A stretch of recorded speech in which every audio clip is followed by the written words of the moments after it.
Dear students, today we will be discussing about Mendel's law of heredity. The study of genetics is incomplete without a proper understanding about the laws that has been put forward by the Mendel.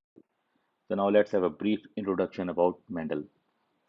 Mendel was an Austrian monk who was basically a student of science and mathematics.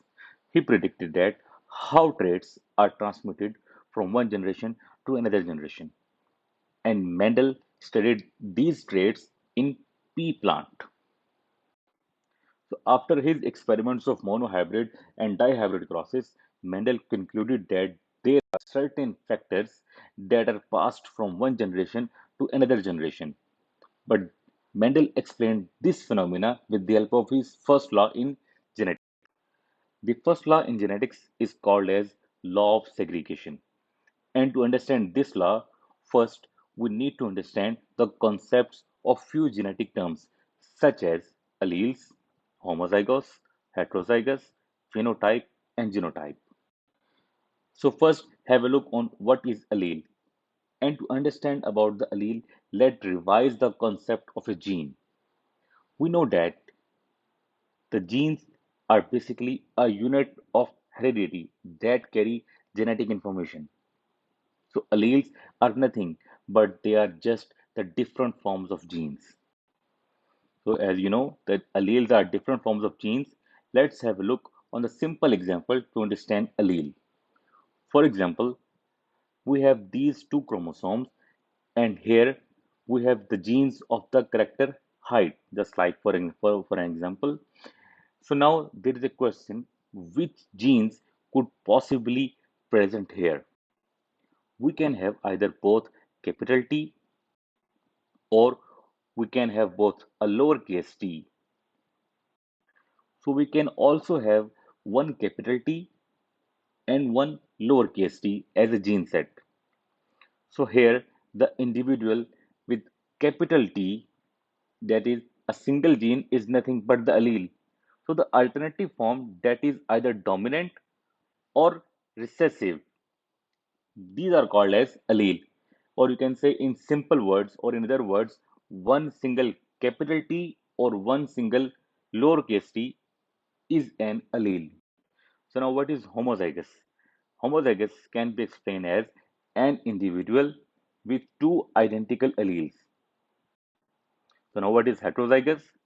Heterozygous can be explained as an individual with two different alleles. So now let's talk about the phenotype and the genotype. The phenotype can be explained as the observable parameters of some organism. For example, the color of skin, size, forms, and structure. These are known as a phenotype. The phenotype can be in shape of tall-headed plants, short-headed plants, or if you talk about the seeds can be round, the seeds can be wrinkled. And if you talk about the genotype, genotype can be explained as the genetic composition of an organism, but the basic difference between genotype and phenotype is that the genotype cannot be seen on visual basis with the help of naked eye. So now that we know what alleles are, let us try to understand the laws of segregation. The law of segregation can be explained that during gamete formation, the allele for each gene segregate from each other such that each gamete carries only one allele for each gene. So now we will have an explanation of this law. So to understand this, let us take a simple example. For example, we have a single cell having two chromosomes in it. These chromosomes have a set of genes, that is, a capital T and a lowercase t. The capital T represents for tall hybrid plants, and the small t, or you can say lowercase t, represents a short hybrid plant in an individual. And remember that the first part of the law of segregation says during gamete formation. So this is the process of meiosis, and as you can remember that meiosis is the type of cell division which gives us four cells with half number of chromosomes. So the second part of the law of segregation says the alleles of each gene. So here we are referring towards a capital T and so the next part of the law of segregation states that segregate from each other. This means the alleles will separate. They will not remain together in the process. And now comes the last part, which says that one gamete carries only one allele for each gene. Now, this part means that at the end of meiosis process, we will get four cells such that each cell will have only one allele in it. So here, two cells will have capital T and the other two cells will have a lowercase t. Thus, each gamete gets only one allele. So all this phenomena was hypothesized by Mendel and later it was accepted as a law of segregation. So now let's talk about law of independent assortment. The law says that genes for different traits assort independently during gamete formation. So now let's have an explanation of this law. Let us understand this with the help of this cell. The first part says that genes of different traits. This means that we are addressing the genes which represent different parameters. So here we have gene sets capital A, capital B, small b, capital C, small c on these respective chromosomes. So these are the genes of different parameters. The second part states a sort independent of each other. This means that the genes will not have a fixed pattern to follow when they segregate in the cells. So here the alleles of the gene set capital A small a will assort independently to the other two gene sets.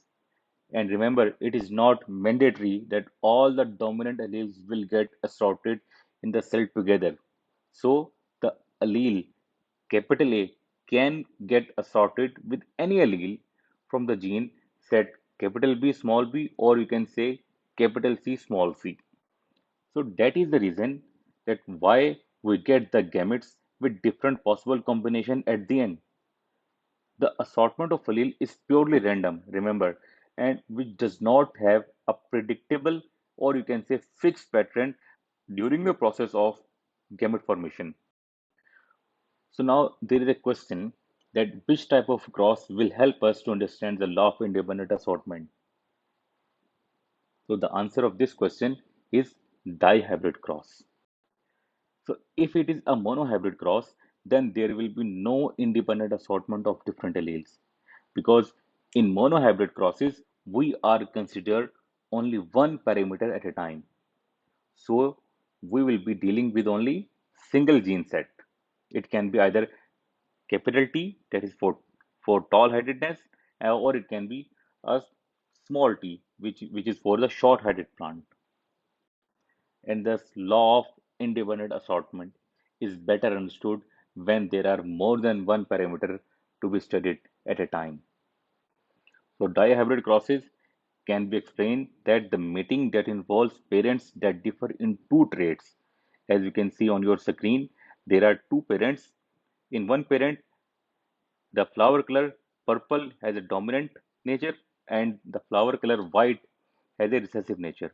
And there is another parent which is having a tall headedness and the tall headedness was governed by a capital T and the second phenotype is a small headedness which is governed by the recessive small t.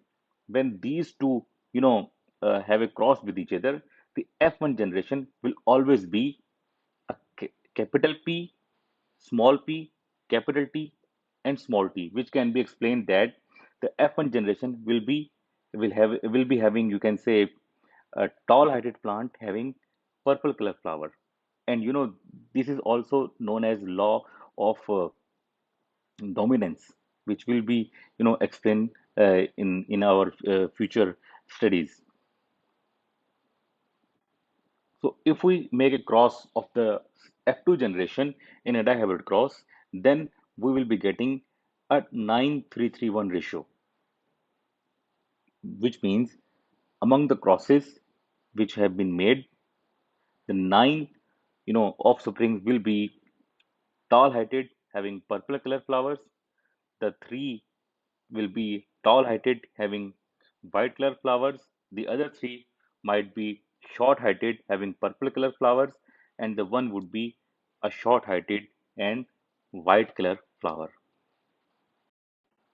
So, if we talk about the last law of genetics, which is the law of dominance, this law states that some alleles are dominant while others are recessive. An organism with at least one dominant allele displays the effect irrespective of the presence of the recessive one. As you can see on your screen, that a purple color is having a dominant nature, which is governed by the dominant alleles, and the white color flower, which is governed by the recessive genes. When we have a cross of this kind of plant, then in F1 generation, every plant will be having a purple color flower, because remember, purple color was dominant. So if we see the definition, that an organism with at least one dominant allele will display the effect. If there is only one dominant allele, then the color will be purple. Or you can say, if the both alleles are dominant, then definitely the color will be purple. But if there is only one dominant allele, then the color will also be purple in F1 generation. But if we move in the next generation, which is F2 generation, which is also called as F1 called as first filial generation, and F2 called as second filial generation. So in second filial generation, we can have we can have you know a white color flower because of the recombination. So this is the overall concepts of the laws of genetics, which has been proposed by the Mendel. And the Mendel's laws are, you can say, that law of independent assortment and law of segregation. And the third law of genetics is the law of dominance.